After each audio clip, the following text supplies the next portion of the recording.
Winter nights can be peaceful, until you realize you're not alone. Tonight, we explore 3 terrifying true stories that will make you never want to be home alone in the cold again. It was a bitterly cold winter night. The kind of night where the wind howls like something alive, and snow falls in relentless sheets, coating everything in an eerie silence. Emma and Jake, a young couple in their mid-20s, had been driving for hours on a remote road to escape the city chaos. Their plan was simple: a weekend in the mountains, a cozy cabin, and some time away from everything. But as they climbed higher into the snowy peaks, the snowstorm grew fiercer. Visibility dropped to almost nothing. The GPS signal was weak, and the little light of their car's headlights barely cut through the white haze. Suddenly, the car skidded on ice, sliding off the road and coming to a halt near a small clearing. Panic rose in their chests. Alone, miles from the nearest town, they noticed a faint light flickering in the distance. It had to be the cabin they'd rented. Hope mixed with dread as they trudged through the snow, their boots sinking with every step. After what felt like an eternity, Emma and Jake reached the small wooden cabin. Smoke curled from the chimney, promising warmth, but the door creaked ominously in the wind. They pushed it open, stepping inside cautiously. The cabin was dimly lit, rustic, and smelled faintly of pine and old wood. The fireplace was cold, no flames, only cold ashes and a faint draft. They quickly unpacked their things and tried to settle in. Outside, the wind howled against the cabin walls like a chorus of ghosts. They laughed nervously at how quiet the mountains were, the kind of quiet that presses down on your chest. But as the night deepened, the atmosphere changed. The laughter faded, replaced by a creeping sense of unease. A knock, soft, deliberate, came from the door. Jake froze. Emma's heart skipped a beat. They exchanged worried glances. Who could possibly be out here in this storm? The knocking came again. Louder this time, echoing through the cabin like a deliberate warning. Jake approached the door slowly, peering through the frosted window, but the snow had erased any footprints outside. Nothing. No one. Just the blizzard raging on. Emma clutched his arm, whispering that they should not open it. They debated calling the police, but cell service was non-existent. Their breaths visible in the icy air of the cabin, they felt the cold seeping into their bones. Not from the storm outside, but from something else, something unseen. The knock stopped abruptly, replaced by silence. Then, a faint creak of the floorboards upstairs. They lived alone for the weekend, the cabin was small, and no one else was inside. Emma's pulse quickened. Jake's rational mind raced for explanations. An animal? A loose shutter? But the sound persisted, a slow, deliberate creak coming closer to their bedroom. The couple decided to investigate. Each step was cautious, their boots crunching softly against the cold wooden floor. The whisper started then. Indistinct, almost like someone speaking just beyond comprehension. Emma strained her ears, sure she heard her name being whispered. Jake tried to dismiss it as the wind, but even he could not deny the unnatural quality of the sound. They moved toward the stairs, the air growing colder with every step. The wind outside sounded distant, almost like it had been muted by something else inside. At the top of the stairs they saw it. The shadowy figure. Just for a brief second, a dark silhouette against the faint moonlight outside the window. No facial features, no movement other than standing, watching. And then it vanished. Emma screamed, gripping Jake's arm. Jake grabbed a flashlight, searching the room, but nothing was there. Their minds raced. Was this some kind of prank? But the unease crawling over their skin said otherwise. Something was here. Hours passed, and the storm showed no signs of letting up. Emma and Jake tried to calm themselves, sitting close near the fireplace. That's when the shadow appeared again, this time outside the main window in the living room.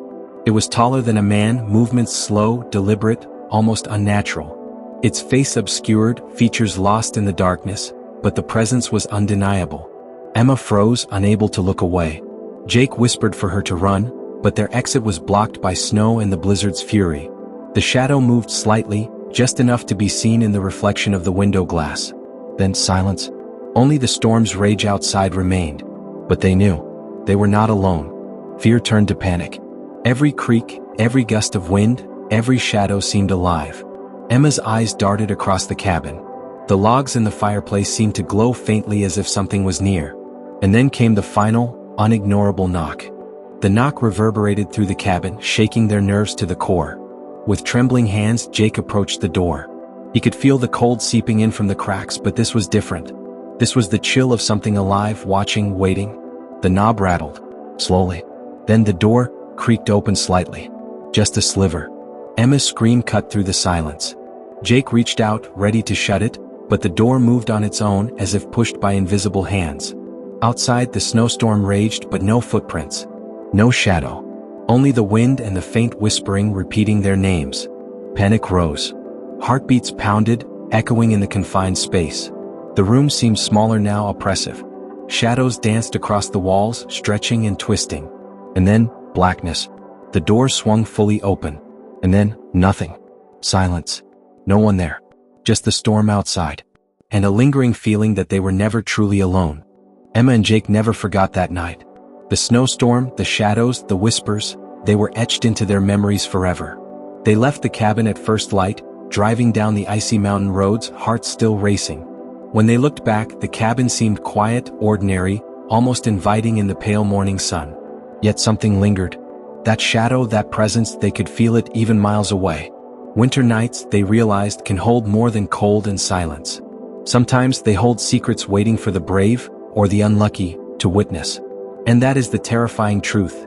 Some encounters can never be explained, never rationalized. All we can do is survive them and remember the fear, because sometimes fear is the only proof that we are still alive. The snowstorm had already swallowed most of the city when Daniel stepped off the nearly empty bus. Wind screamed between buildings, pushing thick sheets of snow sideways through the streetlights. Each light glowed dimly, haloed by frost, barely illuminating the sidewalk ahead. Classes had been canceled hours earlier, and most students had already fled campus to safer places before the storm worsened. Daniel had no such option. His apartment was only 6 blocks away, and the roads were already impassable. He pulled his hood tighter and started walking, boots crunching against frozen slush with every step. The city felt abandoned. No cars passed. No voices echoed. Just the relentless sound of wind and snow grinding against concrete. When Daniel reached his apartment building, an aging structure wedged between taller complexes, he noticed only one light glowing inside. The entrance door resisted as he pushed, swollen from moisture and cold, before finally giving way. Inside, the lobby felt colder than the street. The air was stale and heavy, carrying the faint scent of dust and old carpet. The overhead lights flickered weakly, buzzing as if struggling to stay alive. Daniel paused, listening. Silence pressed down on him, thick and unnatural. Most of the tenants had left days earlier, escaping the storm warnings. He climbed the stairs slowly, each step echoing too loudly in the empty building. By the time he reached his floor, his fingers were numb, his shoulders tense. Unlocking his apartment door, Daniel felt an unexpected wave of dread roll through him. He couldn't explain it, but something about the building felt wrong, as if it were holding its breath, waiting for him to step fully inside. The apartment door shut behind Daniel with a hollow thud. The sound echoed longer than it should have, as if the walls were amplifying it. Almost immediately, he noticed his breath fogging in the air. The cold inside was sharper than outside, biting straight through his jacket. He crossed the room and turned the heater knob, waiting for the familiar hum and rattle of old pipes. Nothing happened. He turned it again, harder this time, tapping the metal casing with his knuckles. Still nothing. His phone buzzed with a weather alert before losing signal entirely. The temperature reading dropped steadily minute by minute. Daniel pulled on another sweater and wrapped himself in a blanket, but the cold felt unnatural, creeping rather than settling. As he moved toward the hallway, a sudden icy draft brushed past his neck, like a hand trailing cold fingers along his skin. He spun around, heart pounding, but the living room stood empty. The hallway seemed darker than before, shadows pooling where the light couldn't quite reach. Another draft swept through, colder than the last, carrying with it a faint metallic smell. Daniel tried to laugh it off, blaming poor insulation and the storm. But the air moved strangely, flowing against logic as if drawn deliberately down the hallway.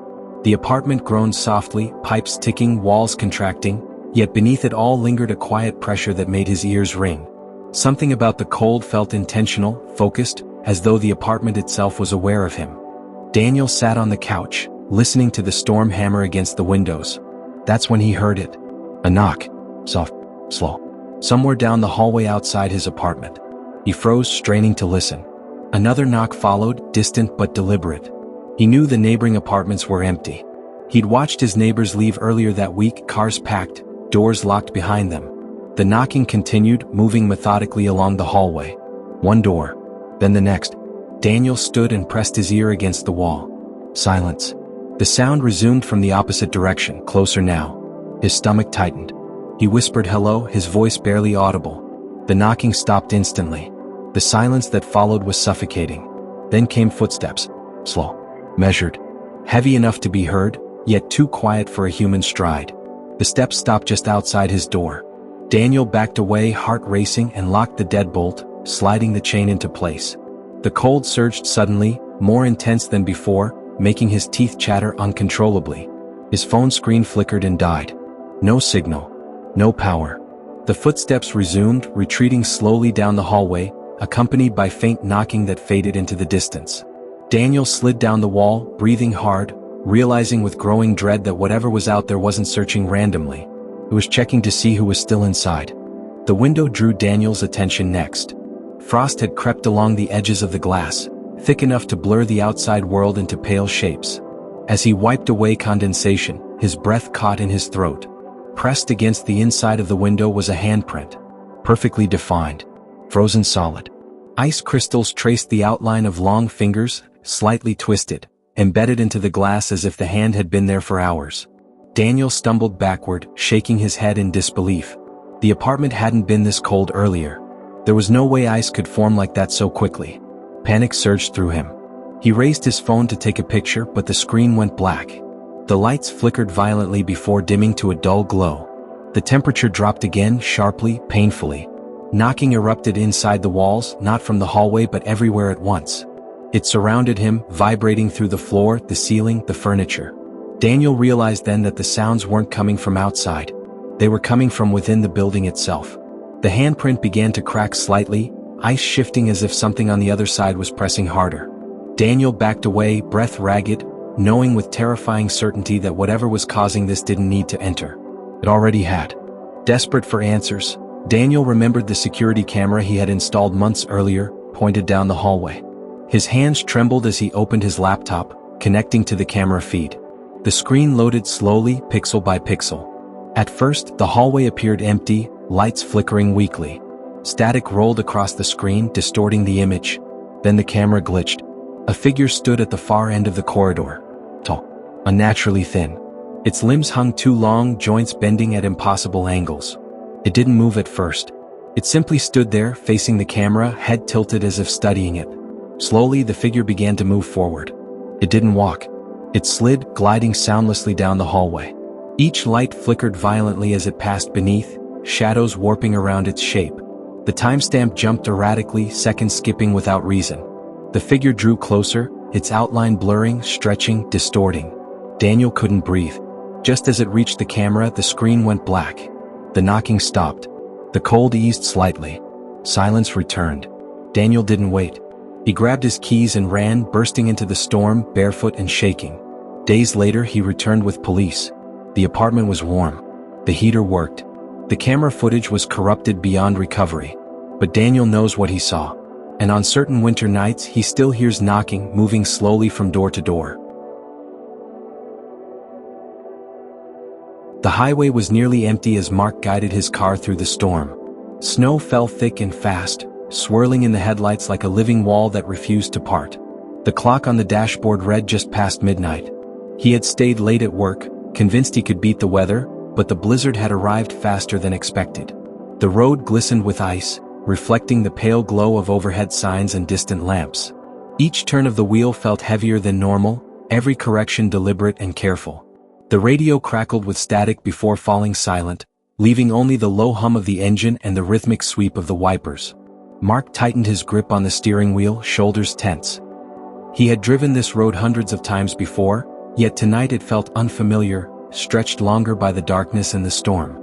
Snowbanks rose high on either side, narrowing the lanes and creating the uneasy feeling of being funneled forward with no easy escape.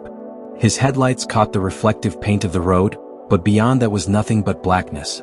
No houses. No exits. Just endless asphalt disappearing into snow. Mark told himself to stay calm, to keep moving steadily until he reached the turnoff near town. Still, a faint sense of unease settled in his chest, the kind that came without reason. It felt as though the road itself was watching him, waiting, patient and silent. It was the headlights in his rearview mirror that caught Mark's attention. At first, they were distant, barely visible through the snow. He assumed it was another driver trying to make it home before conditions worsened. The lights stayed steady for several minutes, far enough back to be harmless. Then they flickered. Red brake lights flared suddenly, then vanished. Moments later, they flashed again. Mark frowned. The car behind him wasn't slowing. It wasn't speeding up. The lights pulsed without pattern, as if the driver were tapping the brakes for no reason.